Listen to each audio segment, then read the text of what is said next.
Hey, good evening, everyone. Live stream time. And kind of a bummer. I thought this was going to be a pure celebration live stream because of the release of the world's most prominent political prisoner and leader of the global effort against the far right and neo-authoritarianism, Lula da Silva. But first, I got to talk about what's happening in Bolivia. Um, Reminder, tomorrow was TMBS. We're doing a Monday instead of a Tuesday tomorrow. And we're going to have Shahid Buttar in studio. And then the tremendous Richard Wolff will be returning uh, during these live streams because of how YouTube is obviously cracking down in terms of making the algorithm very bad for independent voices and media. Uh, Hit us with super chats. That really helps. And I'll try to get to questions later. And then, of course, you get the whole thing. And thank you to our over 3,000 first patrons at patreon.com/TMBS. So Bolivia is having a coup. And I think that that's really important to not be, well, in fact, let's actually be super pedantic about this. Regardless of anything else you think about Evo Morales, the election results, the organizations of American states, the right wing opposition, the demographic, class, and ethnic makeups of the various parts of Bolivian politics. The military told Evo Morales to please leave. And he felt threatened enough to leave. That's called a coup. When the military says a government is leaving, that is a coup. Now, there's plenty of people who think that because either they are in Bolivia, I mean, I have known plenty of people in my life who, can get attached to some pretty center left politics, the United States or the UK, but when it comes back to their home country, they're on the very hard right. I've seen that dynamic a lot. I think there's plenty of people, liberals across the Western world who, unless a leader or political party can demonstrate perfection in a much more difficult context, they will throw them under the bus. So let's be really clear here about Evo Morales. He is Bolivia's first indigenous president. He was elected in 2006. His one of his immediate predecessors, Sanchez Goni de la Sada, who was helped get into office with the work of some of the most prestigious Democratic Party political consultants in the world, including Bob Shrum, James Carville, Stan Greenberg, and Tad Devine. He's wanted in Bolivia for crimes against humanity because of a police crackdown he ordered against protesters years ago, where several people were murdered. And he implemented austerity, and he made natural gas reserves available for foreign investors, right? Evo Morales is elected in 2006. And let's actually start by having a full account of the record. He's radically cut poverty, radically cut poverty. The average height of citizens in Bolivia has increased. He's won 4 elections. Now, and he's also implemented some good environmental policies, although that's certainly a flawed area, as it is for everyone else in the world.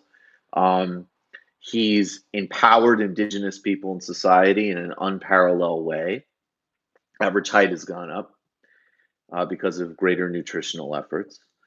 His macroeconomic policy has actually been praised by everyone from Slavoj Žižek to the Financial Times, and he's significantly redistributed wealth, as well as trying to have a more, a policy with regards to things like natural gas that actually respects Bolivian sovereignty. This is the same dynamic as to all of the other countries in the pink tide resisting imperial and hemispheric interference by the United States. Now, everybody always says, oh, no, no, no. He asked for the Constitution to get a fourth term, he revised it. Well, first of all, I don't support term limits anyways. We have term limits in the United States in great part because the Republicans were so freaked out by FDR's great success because of all the good he did for so many people. And in 2017, the Bolivian Supreme Court signed off on it. Now, you can go on another rabbit hole, can say that it's corrupt and co-opted by Evo, blah, blah, blah. That's never been credibly argued at all, and the Supreme Court gave him the right to run a fourth term. Now, he ran a fourth term and received, I believe it was 47% of the vote.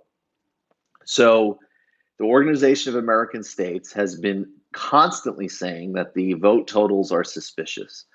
And there's no real evidence they've provided. And I point everybody to Mark Weisbrot's statistical rundowns of this. We know that the OAS is a political vehicle of the United States.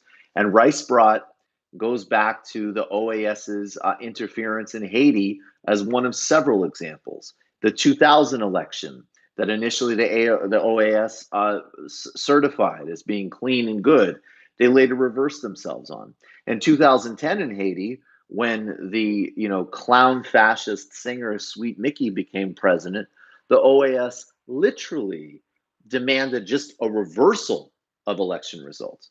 This is not a clean vehicle at all. It's a U.S. imperial vehicle, and it has been repeated credulously, of course, in the New York Times and the Washington Post, and by all too many twerpy people on social media.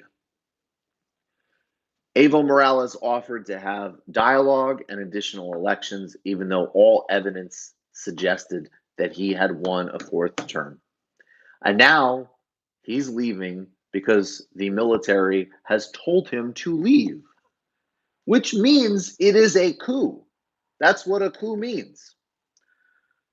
I'll tell you that in the next couple of weeks, we're going to be having on the former Ecuadorian foreign minister as a guest, and we're going to be going in depth on Bolivia. As well as this broader struggle in Latin America. And I think it is very significant if you look strategically at this sort of pushback that the far right has been receiving in Latin America, the victory in Argentina, the incredible grassroots mobilization in Chile and Ecuador, and if we're going to broaden it out to the Caribbean, obviously in Haiti. Then the freeing of political prisoner and global icon Lula da Silva, they were on their back feet. And you're absolutely right. Evo Morales' life is still in danger. Macri has refused a landing in Argentina for political refuge for Evo, as far as I understand. And there's many reports of the political opposition physically threatening and terrorizing members of the government and their families. This is a coup, and I have no doubt that a U.S. and Central Intelligence Agency role will come out. Now, we can critically assess Evo and we can have these broader conversations, but this idea in the United States that so many liberals have that one needs to have absolute perfection as a president or leader, which A, doesn't exist anywhere, and B, in incredibly hard circumstances, governing a developing country on the periphery, dealing with local oligarchs and U.S. pressure, that they need to have perfection in order to have solidarity from them from foreign interference is, I mean, the only word I have for it is actually bratty, in addition to being tremendously disgusting. And yes, this does apply. I mean, look, it applies to Venezuela, it applies to Nicaragua, it applies to Cuba, and I have very different feelings about each of these various governments, including some strong critiques that are important to talk about, incredible to talk about. But if you don't see this as part of what John Bolton himself outlined in the so-called troika of tyranny, you're being absolutely delusional. And you don't understand the broader geostrategic dynamics of this coup in Bolivia. Now, in Chile, there is an organic uprising. Some estimates say that 1 out of every 17 Chileans is on the streets against this brutal neoliberalism. President Pianera is having the police, military deployed, people are being blinded, people are being murdered. There is a massive crackdown. And we have no conversation on this here in anywhere of an analogous way. So Evo wins an election. He's out based off of coup mongering and hearsay. And in Chile, it's, oh, well, President Piñera is meeting to talk about slightly increasing wages. It's disgusting. The double standards they're expected but disgusting. And people need to get real about this and not be in some type of fantasy land, this bratty fantasy land in the United States. I will criticize, certainly Maduro. I will criticize Ortega. But the bottom line is that this is a U.S. geostrategic focus aligned with oligarchs in Latin America, and they play for keeps. And yes, a lot of members of the middle class might not have quite as bad or as reactionary a politics, but their concerns definitely supersede, obviously, a broader class-based concern. And what you have in Bolivia right now is you're going to see a return, if this continues, of racism at the highest levels, a complete acquiescence to U.S. corporate demands, U.S. central agency demands, and it is going to, as is always the case, lessen the quality of life for people, decrease human rights, increase poverty, and, by the way, in none of these cases do what people here claim so much to care about: increase judicial sovereignty or institute different, legalistic and rights protections. If you think that the Latin American in right is interested in that, then I would like to sell you a bridge, a supplement, a pyramid scheme, gold bars, my mixtape, and literally anything else you would part with your money with. Now, so much more to talk about Bolivia, obviously, but the real bottom line is that thank you, Duke, is that it is a coup. Um, it is that, and we need to be incredibly serious about this and real about it, and have an actual pragmatic solidarity with the global left and against U.S. hegemonic interference. Period. Now, to the good news, Lula was released. He should have never been put in jail to begin with. This is another great example. I mean, this whole process was obviously backed by the DOJ. How many people in the United States credulously accepted the corruption narrative about Lula, which helped empower this full spectrum lawfare against the Workers' Party, against the left in Brazil, and against, really, again, objectively, the most successful president of the 21st century. This would not have happened. I mean, look, all props to Brazil Wire, all props to the social movements in all of Brazil. And I also want to say, in a small way, legit, props to the TMBS community. I can tell you from some, direct conversations that even our little bit helped, and we will continue to fight on those grounds. I could not be more proud. But he would not have been released, obviously, without the real thing that pushed over the edge was the incredible Intercept revelations showing the massive corruption and real just slime of Sergio Moro and the entire disgusting car wash Lava Jato right wing hack political operation. New revelations also show some of the same methods by Lava Jato being used in Peru. Glenn Greenwald's absolutely a hero. Solidarity with Glenn Greenwald every day. Lula went out of prison. He thanked everybody at this incredible Lula visual in Curitiba. It was beautiful. It was moving.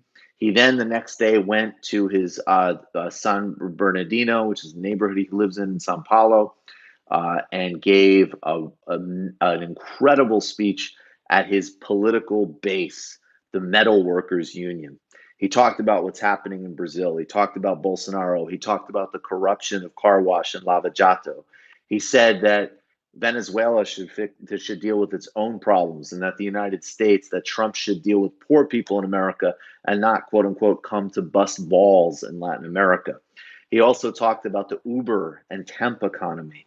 What's clear at every step of the way with Lula is that he is a global statesman, a strategic thinker, and he has an incredible insight on the dynamics propelling today's world and how to deal with neoliberalism, the poison of neoliberalism, and the scourge of neo-fascism, which is fed and facilitated by neoliberalism. He himself actually came out and said, "Look, I have moved to the left. In a certain sense, you could see it as coming home, going back to his roots in the labor movement that liberated Brazil in the 80s, and his kind of breathtaking success as a leader then." But I think it's very important. I mean, I see this new research, this new kind of ultra left rhetoric about Lula, like, well, no, actually, he was a neoliberal leader. And again, let's be really real here. So, first of all, he lifted conservatively 30 million people out of poverty and charted an independent, non aligned foreign policy while making massive strides in addressing the legacies of classism and racism in Brazil, as well as some very important pushes on environmental policy, as well as negotiating the precursor to the Iran deal and supporting other pink tide governments. So the reality is that his presidency was an incredibly successful presidency. But the bigger thing that's much more important is that, yes, he played within the framework of politics as it was available at that time, as he should. That's why he was able to get so much done. And as a president, as a leader, there is always going to be that role of negotiation and stakeholdership. But what people really need to see is what that fucking disgusting pig Steve Bannon sees. Steve Bannon just gave an interview in the Brazil press where he said that Lula was going to cause a huge disturbance in Brazil and that Lula was a symbol of globalists. Now, Lula is not a symbol of any so-called globalists. Certainly if we take that to mean neoliberalism, um, but Lula is a symbol, in fact, of exactly the type of worker based, empathetic, broad, diverse, energetic coalition anchored on a just an incredible empathy, spiritual vitality, um, and rooted material politics. That's the way we're going to beat these people's asses at the ballot box and in civil society. That's how the global right, the neoliberals, the oligarchs will be defeated and it will be actual democracy. Now, Bernie Sanders, of course, has distinguished himself every step of the way. He immediately put out a tweet saying that he's glad Lula's there, along, of course, with the great Jeremy Corbyn, all solidarity to the UK Labour Party. We must get them elected. It was so fucking beautiful to see Lula respond with his own endorsement of Bernie Sanders. It was just could not have been more moving. We can really win this thing, and I'm so proud of what we've done with Lula in terms of Brazil Wire and this show and some reporting on the Real News Network. There were real time, and then the great Anna Kasparian hopped on it, and she did some great coverage of it for No Filter and TYT. But there was a time where we were really part of holding a flame in solidarity with Lula and with our friends in Brazil. And now I think we recognize, including the worst of us like Steve Bannon, that Lula is an international symbol and an international statesman and strategic thinker against all of the horrors and atrocities of the world today. And I will just say as a hint, nothing has been established, but it's enough conversations are close enough where I might be going to Brazil in the not too distant future, and there might be some very exciting conversations that happen on that trip. That's all I'll say for now. And I always really want to shout out Daniel and Brian Mayer from the Brazil Wire. Everybody should be reading Brazil Wire. Guys, anything else you want to hit? Any other, as I say, these super chats really, really help us getting going, or keeping, excuse me, not getting going, but keeping the YouTube thing going because the algorithm stuff. And that is why, in fact, some people whine occasionally, but I love you back. But we do have to put a lot of ads in the videos because thank you, because that's how, we keep this YouTube presence, which, especially, I mean, when I even watching Bannon, spread his poison about Lula, uh, even though he is right about the strategic importance and the incredible leadership capacity of Lula da Silva, um, we need to be on this terrain. We need to be on this terrain saying, yeah, it's a coup in Bolivia. Yes. Yes, the United States interferes across Latin America. Yes, we need to go to a post capitalist world. Yes, we need to have a smart, strategic, empathetic left. Yes, we need to be courageous enough to critique our own side as well when it replicates things that are wrong. And we need to think globally, strategically, energetically, and empathetically. And I am really confident that in our own way, we're part of that process. It was amazing, being at Yale with Kyle Kalinske the other night, watch it on the channel. It was super moving to see these students out there for Bernie Sanders and all these people in the community. It was just beautiful. And just the idea that, even like when we are talking about the US backed Saudi genocide in Yemen, that that actually helps, that we're actually out there with it. Um, Guys, any other uh, YouTube super chat questions? I am, yes, and I know we have to get to India. There's so much going on. More Ilhan Omar impressions, maybe. Um, Lula has very good protection with the landless workers movement. Please do an impression of Dave Rubin on the set in an adult film trying to talk about ideas. Well, I don't think it would change. I think he would just say, like, I like talking about ideas because, I'm really primarily interested in ideas. Also, that is so disgusting. Any book recommendations? Read, well, I always say Adolph Reed, Class Notes, Black Jacobin's CLR James, The Legacy of Liberation. Thank you, thank you. The Legacy of Liberation, the biography of Thabo Mbeki. That's another great book. Roger, getting on post-capitalist world, that's actually more important than any other issues. I'll catch you on PayPal next week. Well, thank you. Please do become a patron. And thank you. Whoa, someone just put in $50. Da. I hope I'm pronouncing that right. Thank you so much. That was very, very, that was a double alpha move. Oh, Debt by Graeber. Bolivia has the world's lithium reserves. This is why the CIA and Pompeo backed this coup. This is disgusting. Absolutely. This is definitely a classic Latin American resource coup. And, again, look historically. Did Michael Manley and the PNP need to have moral perfection for people in the United States to oppose a vicious destabilization regime against Jamaica because there was some small steps towards wealth redistribution and independent foreign policy? No leader needs to be perfect for you to oppose a fucking coup. And Evo Morales is actually, in many respects, an incredibly impressive leader who's radically cut poverty in Bolivia. Disgusting. I mean, honestly, it's just bratty. It's just bratty, and it's look, it's bratty the same way that some people run around, glorifying every atrocity. That oh, you're welcome. Adolf Reed is the best. But you got to just look at it and not in a moralistic but a strategic way, and understand the history and understand the context, and don't be a moralistic brat. Any chance of leftists winning over nationalists in France? Since I don't think Macronism, centrism can hold much more.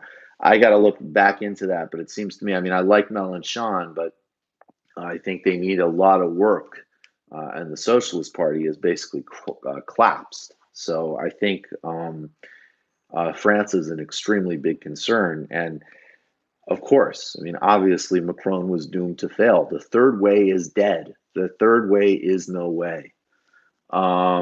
I'm literally trying to think about, people ask me about books. Beautiful Trouble is a really good book on climate activism, co-edited in part by my good friend Joshua Kahn Russell was involved with this. He's an incredible activist. Oh, I'm so honored by that. It's, I just struck my, went with my instinct that this story in Brazil was incredibly important, and I knew Lula was an incredibly good leader, and that it was really important. Hi, Michael. Solidarity always to Glenn Greenwald, but I've never understood why he has a bad rap from some leftists. Do you understand where the disagreements lie? Well, I think there's disagreements about his view of the whole Russia thing. Um, there's disagreements, I guess, about what platforms he goes on. To be honest with you, I'm bored. I think so much of the complaining and whining about Glenn Greenwald is just, it's horrifyingly petty, given the importance of the work he does and the immense importance. NSA spying and Lava Jato are arguably, they're at the very least both top 10, two most important global stories the last 8 years. And the other thing that's great about Glenn is that Glenn is down to argue. Like, that's the other thing. Glenn is down to debate, you know?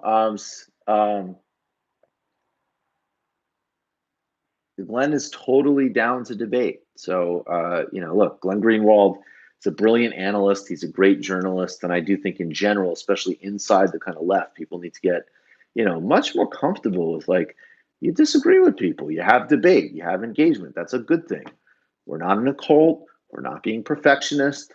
And, I have to say, watching people, bleat at Glenn Greenwald while he literally is in a fascist state in many respects, dealing with it. Rolling my eyes is the most polite thing I could do. Oh, thank you so much, Lula Livre, Lula Livre. Lula's letter to Glenn was actually very moving. Right now, the Yang Gang is obsessed with getting Andrew Yang to be #1 on Samantha Bee's election app. I think they should totally go with that. How can contractors, unemployed workers organize? I am going to talk about that with more with Chuka Ejekman, who is absolutely brilliant, and I do labor coverage with.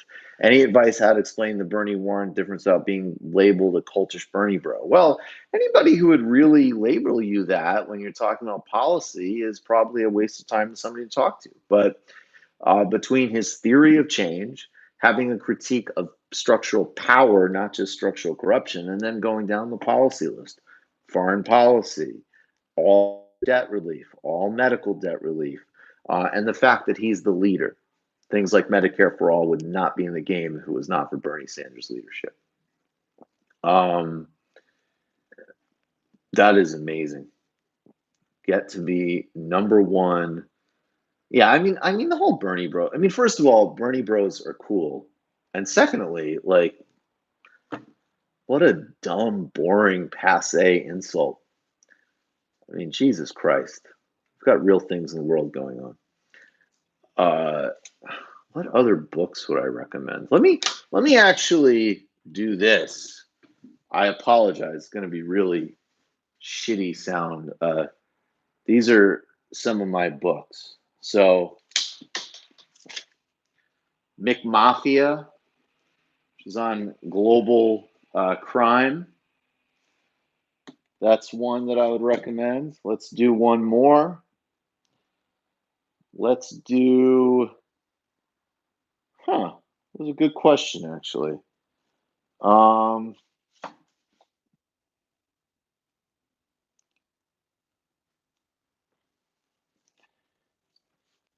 this is a really fun book by our buddy Harvey K, the British Marxist historians.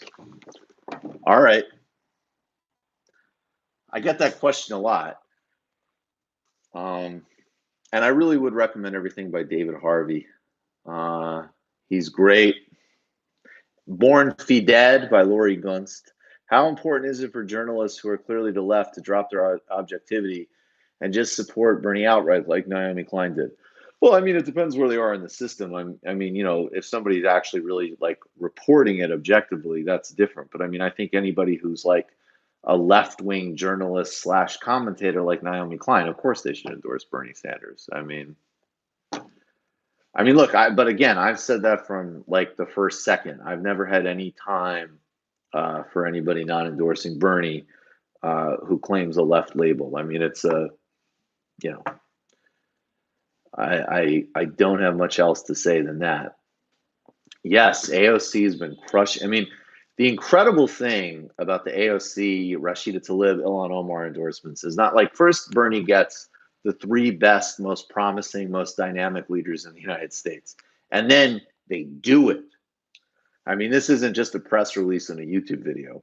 They're out there hitting the pavement for him because they really care. Zizek interview coming soon, guys.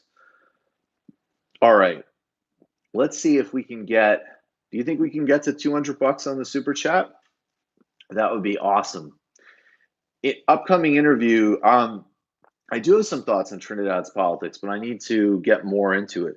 Please talk more about some of the Iran's positive influence on the Middle East, especially against ISIS. Also, thanks for destroying the likes of Sam Harris. We Muslims appreciate it.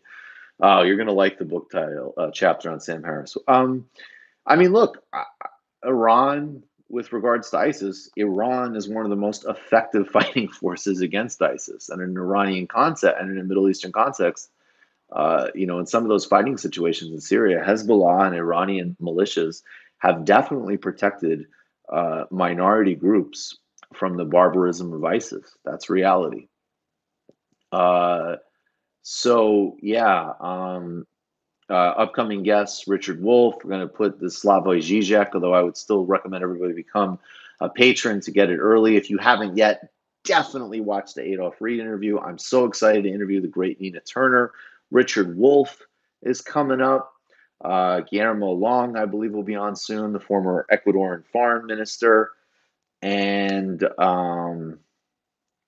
just so many great guests. The great Milton Alamati is going to be returned. Yang is lying about calling his public option Medicare for all. Yes, I caught that.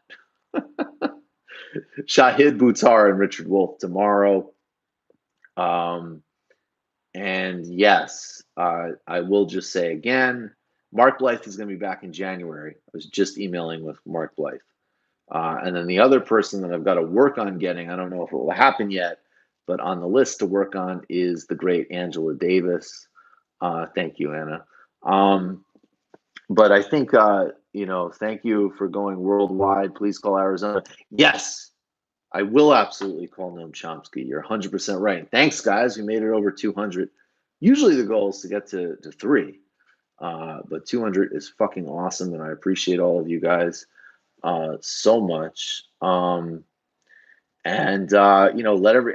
everybody know about the illicit histories. Have you looked into the Socialist Rifle Association yet? They sound pretty cool. I have a little bit, to be honest with you, and Rev Left Radio, I think, has some good insight on that, but I'll look more. Michael, I was the guy who asked you about Hong Kong and Chicago show. What's your take now that Chile protesters denounced the Hong Kong protesters as neoliberal? Look, I mean, again, the Hong Kong protesters are obviously, Angela, thank you so much. Mayo Pete is definitely a sociopath. My kind of basic assertion that them wanting the sweet TMBS merch is so close. It is so damn close. Thank you. And meanwhile, everybody become a damn patron if you haven't yet. Thank you, Reed. Thank you, Duke. I am honored. Honestly, everything. Angela Davis? The merch is so close. To the extent that people in Hong Kong are protesting to preserve a certain set of liberal rights, I support them. To the extent that they are neoliberal and nationalistic, I don't. But it would also be check out Nima Shirazian Citations Lena. They'd be great guests. Sure. I actually know Nima personally. He's a really good guy. Miss Angela Davis. That's awesome. I would love to have her on the show. Thoughts on Bernie's foreign policy compared to other candidates? I'm honestly completely flabbergasted. He's not universally seen as the most progressive, as the most moral. Most no one else comes close. I agree completely, and that includes yes, he's voted the wrong way at certain points in his history on foreign policy, and the broader political dynamics affect everybody, including Bernie Sanders. But the broad reality is that if you're looking for someone with a commitment to solidarity and to justice and with some understanding of imperialism and colonialism, as well as consistent votes, being right about the invasion of Iraq and calling it out clearly in this height of the insanity of the Bush era, voting against military budget increases, talking about freeing Lula, having any even remote approach to Palestinian humanity in the face of the Israeli occupation and the Israeli atrocities in Gaza, the seriousness about not only attempting to renegotiate the Iran deal, but really understanding that the Trump administration was at fault there. In terms of breaking the specifics of that deal and the urgency of renegotiating it, Bernie Sanders has put it all on the table. Um, yeah, I would get Mehdi Hassan on. All right, guys. You guys are all awesome, and I appreciate all of you so much. Patreon.com/TMBS, patreon.com/TMBS. It was great meeting you. I love meeting all of you. I hope you all have gotten your Philadelphia tickets. They're almost sold out. I would go to World Cafe right now, get your tickets. All right, patreon.com/TMBS. Remember, we're live tomorrow, and then at 6 p.m., there's a pre-stream with the great Peter Coffin.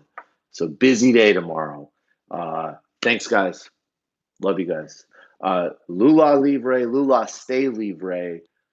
So proud of what we've done with Lula. And as I said, there might be some exciting announcements about uh, uh, Brazil in a few weeks and the show and me. And then also, it's a coup in Bolivia, and we need to oppose that coup. No bullshit, no fucking around, no perfectionism. It's a coup, and we need to fight it. Thanks, guys.